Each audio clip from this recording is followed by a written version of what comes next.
I'm here in Bretton Woods, New Hampshire today with Gordon Brown, the former Prime Minister of Great Britain, and we're discussing his book, Beyond the Crash, and other issues that he feels are important at this point. Thanks for being with us. Pleasure.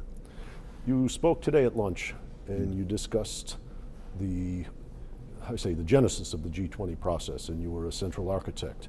And cooperative behavior emerged from your efforts in roughly April of 2009, and yet 14, 16 months later in Toronto, they seem to be going in another direction. What do you think changed in that time? I think the G20 came together because there was a crisis.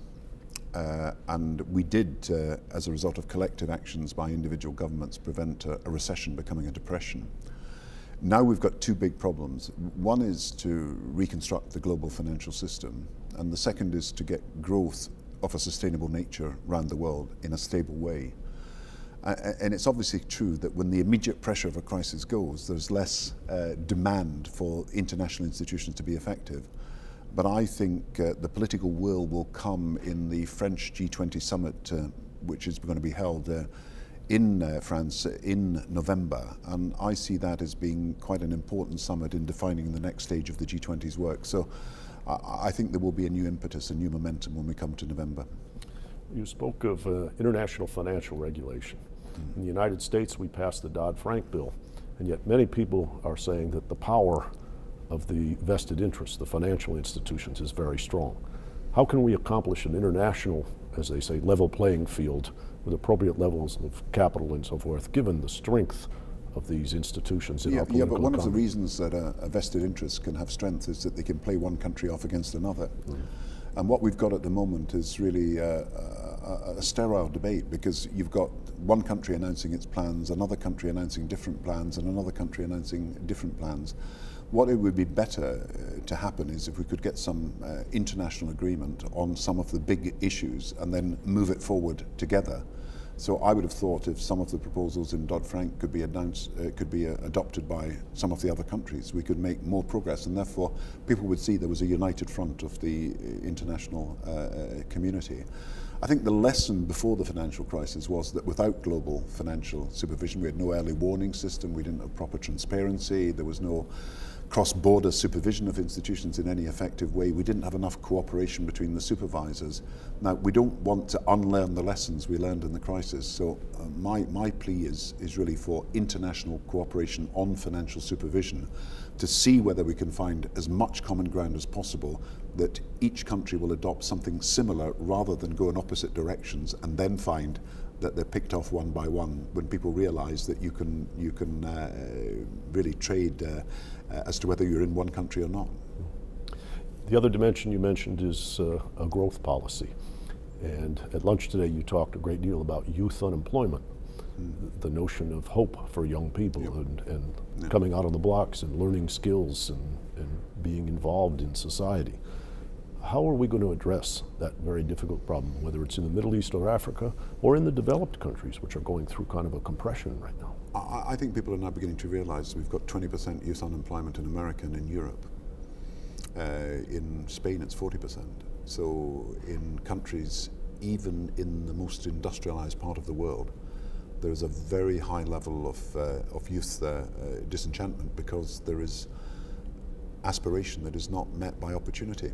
So I think we've got to think seriously about the policies that we adopt, whether we've got the right transition from school, college education into employment, whether there are needs that are not being properly met under the systems for this transition that we're operating.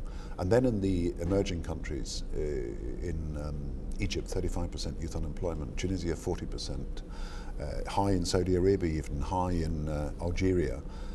We've got to offer young people hope, because even graduates in these countries are finding it very difficult to get jobs. And then you've got this history of unemployment and underemployment and vulnerable employment in sub-Saharan Africa. Now, this will present itself as an immigration issue if we don't take action. So Europe will find that it's got to deal with immigration issues. There's a security issue attached to the problems that arise when young people are if you like, indoctrinated by some of the most extreme religious groups.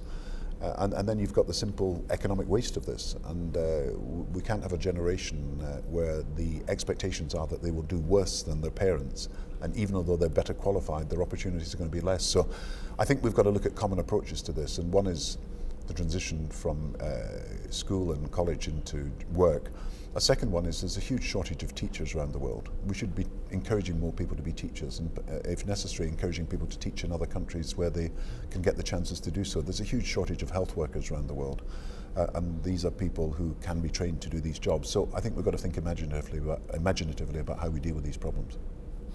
And you speak, and I think quite rightly, about the need for international institutions, because the problems are things that we all share.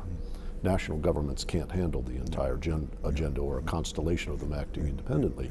At the same time, in the United States, people are suspicious of the federal government. How can we make these international institutions representative of the needs of people? I think, first of all, that if you've got an international institution, then you can't just have 20 countries or 8 countries or 15 or whatever. You've got to find a constituency system where everybody feels represented in one way or another. Recognize you can't make decisions, as we found at climate change conference with 192 countries in the same room arguing it out.